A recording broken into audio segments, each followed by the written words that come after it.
Spirit വേണം. ദൈവത്തിന്റെ പരിശുദ്ധാത്മാവ് യേശു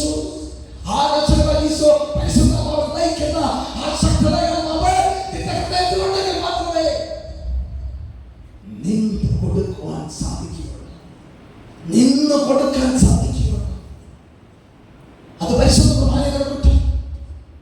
നല്ല ഉപസാരത്തിലൂടെ കിട്ടും.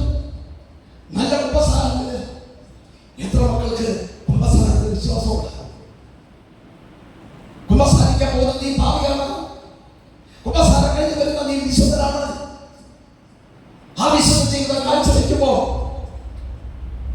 കുർബാന സ്വീകരണത്തിലൂടെ ഓരോ നാളും ചെലവഴിക്കുമ്പോൾ ദൈവികാരണ്യമാണ് വരുന്നത്. ദിവസം ദിവ്യകാരം സ്വീകരിക്കുന്ന നമ്മൾ ഓരോരുത്തരുടെ മുഖത്ത് സൂര്യനേക്കാൾ തേജസ്. അപ്പത്തോളം വെളിപ്പെട്ട് നിന്റെ ഹൃദയത്തെ വസിച്ച് നിന്നിൽ ഒരാളെ ജീവിക്കുവാൻ ബെമ്പൽ കൊള്ളുന്ന കർത്താവ്. ആ ബെമ്പൽ കൊള്ളണമെങ്കിൽ നീ നിന്ന് കൊടുക്കണം. 1 Peter 5:8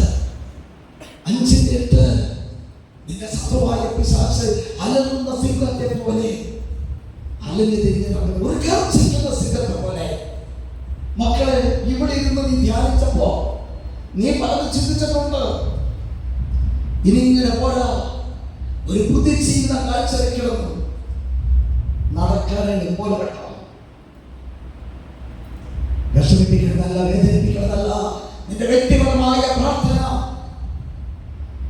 നിന്റെ വിശുദ്ധ കുർബാന, നിന്റെ ജപമാല, നിന്റെ ബൈബിൾ പഠനം. നമ്മളൊക്കെ ചിന്തിക്കാറുണ്ട് പരിസയൻ മനോഭാവം. അവനെ പോലെ ഇവിടെ പോലെ ഞാൻ ധ്യാനം കൂടിയോ? ഒരു കാര്യമില്ല കേട്ടോ, ഒരു കാര്യമില്ല. ആ ചിന്ത തന്നെ തെറ്റി. ചുങ്കക്കാരന്റെ മനോഭാവം നമ്മൾ എടുത്തായിരിക്കണം നമ്മുടെ ജീവിതം. ഞാൻ പറയുന്നത് നിങ്ങളോട് ഞാൻ പറയുന്നത് വിശുദ്ധ കുർബാന ആരാധനയുടെ സമയത്ത്, വിശുദ്ധ കുർബാനയുടെ സമയത്ത്, ജപമാല നടത്തിക്കൊണ്ടിരിക്കുമ്പോൾ, ധ്യാനിക്കുന്ന സമയത്ത് അവിടെ ദൈവത്തിന്റെ വലിയ സാന്നിധ്യമാണെങ്കിൽ, ആ മണിക്കൂറുകൾ, ആ ദിവസങ്ങളിൽ ദൈവത്തിന്റെ സാന്നിധ്യമാണെങ്കിൽ, നിന്റെ ആന്തരിക വൈദ്യുതിയുടെ ദൈവകൃപ കൊണ്ട് നടന്നെങ്കിൽ കടന്നു വരുന്നത്, തിന്മയും ശാപവും കടന്നു വരുന്നത് നമ്മളുടെ ആന്തരിക വൈദ്യുതിയുടെ തന്നെയാണ്. നീ മണിക്കൂറുകൾ കുർബാനയിൽ ലഭിക്കുന്നു, ജപമാല എഴുതുന്നു, ധ്യാനിക്കുന്നു. ബട്ട് പുറത്തിറങ്ങുമ്പോൾ നിന്റെ കണ്ണുകൾ, നിന്റെ കാതുകൾ, നിന്റെ ഹൃദയ വിചാരങ്ങൾ എന്നോടാണ്. വിട്ടുകൊടുക്കുന്ന മനോഭാവമുണ്ടോ? ക്ഷമിക്കുന്ന മനോഭാവമുണ്ടോ? മറ്റുള്ളവർ ഉൾക്കൊള്ളുന്ന മനോഭാവമുണ്ടോ? നീ ആയിരുന്നാലും ഞാനായിരുന്നാലും ആരായിരുന്നാലും ഹൃദയം പരിശോധിച്ചറിയുന്ന ദൈവം. ഇന്ന് പാടി, മനോഹരമായ പാടി. എന്തുകൊണ്ടായിരുന്നു?